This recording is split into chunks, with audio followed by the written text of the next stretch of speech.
I've talked a lot about how we can change our emotions attached to something and how that changes how we actually interact with that thing. We change our beliefs about certain things. I can give you a really quick example because I'm doing this in my own life right now.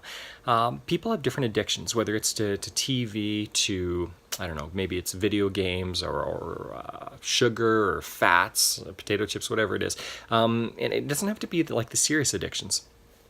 We usually use addictions as an escape. Not 100% of the time, but almost 100% of the time, addictions are escapes. They're escapes from feeling overwhelmed. And what I want to address right now is an addiction that I've struggled with in the past. When I feel overwhelmed, I often move to sugar.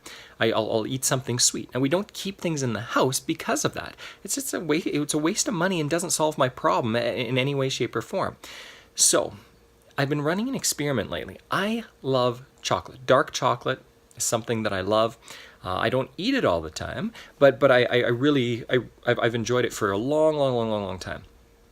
And I've realized, like, there's no purpose that this serves in my life. I mean, we will use logic to justify something like, oh, I read a study that chocolate is good for us. So we justify what we want to do. Well, I want to switch that belief system in myself. So I'm going to tell you what I've been doing for the last few weeks. I've done this twice now, a few weeks ago and now again now. It was actually last night. So a few weeks ago, I thought, you know what? I tell other people to do this. I'm going to do this myself. I like chocolate, but I also know that sometimes I eat it without any need for it, or it's simply wasting time. And I want to change my belief system about this. So what I did was I had this big bag of chocolate from Costco, dark chocolate. It was mixed with, like, I don't know, raspberry and chia seeds or something. What I did was I basically ate the whole bag. I made myself sick with it. What I'm doing there, now I don't suggest this with all things like this. With alcoholism, it would not be a good idea. With certain drugs, it wouldn't be a good idea. But with something like chocolate or something that you eat, it works really well. What I did was I ate it until I was sick. I was legitimately feeling nauseous eating this stuff. Not extremely, but a little bit. And what I did was I kept eating it even when I was feeling nauseous.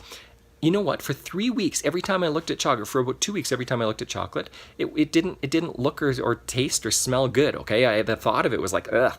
Now, last night I had a really strong craving for chocolate. So guess what I did? I took this massive bar of chocolate that I bought for this purpose, and I ate the whole thing last night until I felt sick.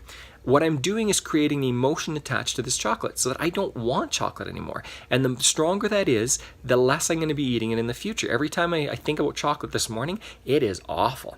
And that's what you want. You want to create a sensation where you're switching the scale instead of switching roles where before it had all these good connotations, now it's got all the bad connotations. Try this with something in your life. It'll help.